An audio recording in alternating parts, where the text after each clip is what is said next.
Necrophilia is seen as one of the last big taboos in our world, and for good reason. And to this day, psychologists and psychiatrists are still debating on the criteria and definition, and the current Diagnostic and Statistics Manual for Mental Disorders still does not assign a specific or unique code to necrophilia. This is mostly down to just not knowing enough about it, because research is difficult when the issue is statistically very rare, and people willing to talk about it even rarer. But there are three broad reasons someone may be a necrophile that are agreed upon. Please give us a like and subscribe if you find this video interesting, and let's see how long it takes YouTube to delete it. Now let's talk necrophilia.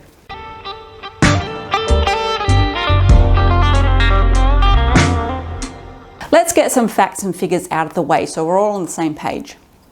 The word necrophilia comes from the Greek word nekros, meaning corpse, and philia, meaning love. So it's not as simple as creepy man humping dead person. And I say man because it is believed that over 90% of necrophiles are men. You may also be surprised to know that many places don't have actual specific laws against sex with a corpse. Whenever a big case comes into the media, the person is often being charged with abuse of a corpse, which is considered a misdemeanor and not actually what that law was intended for. You better believe that they put laws on the books after those cases though. Now, onwards. Sexual attraction. Contrary to popular belief and definition, to be genuinely in love with or sexually attracted to a corpse is the rarest of the rare. Additionally, acting on these fantasies is even rarer. And if they do it, it's usually from random opportunity or digging up a corpse at a cemetery. Again, extremely rare. And before you ask the obvious, by random opportunity, I mean stumbling across a deceased individual at the site of an accident, delivery driver to a morgue, kinky sex gone wrong, again, rare.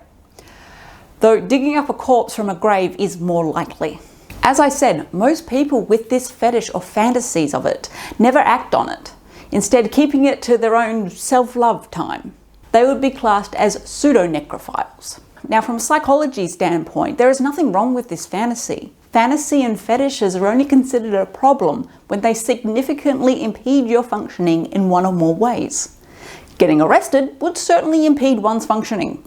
Many people have fantasies of different kinds and they have no motivation to act upon them. Same thing here. But let's say someone does act upon these fantasies and somehow has sex with a body at a morgue or digs up a body.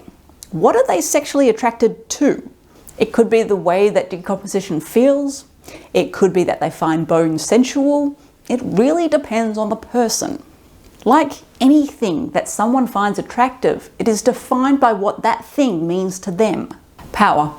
This is probably where you hear the word used a lot in the media and on TV and movies. And it usually, but not always, comes with murder. But in this instance, it's usually that the person kills in order to obtain a body, not necessarily because murder turns them on. But sadism is certainly part of it. You will see a lot of serial killers do this.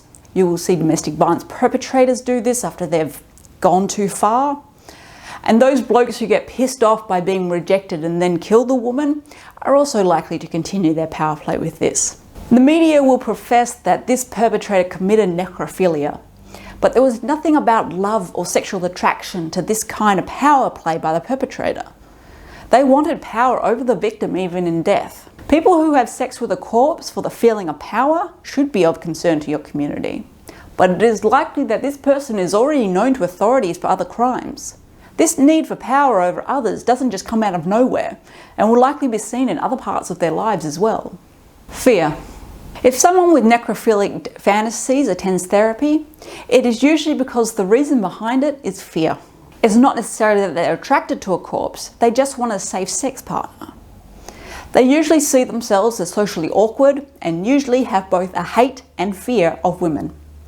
Therefore, a corpse is absolutely a woman, but one whose lifelessness is completely non-threatening and they can do what they like without being rejected.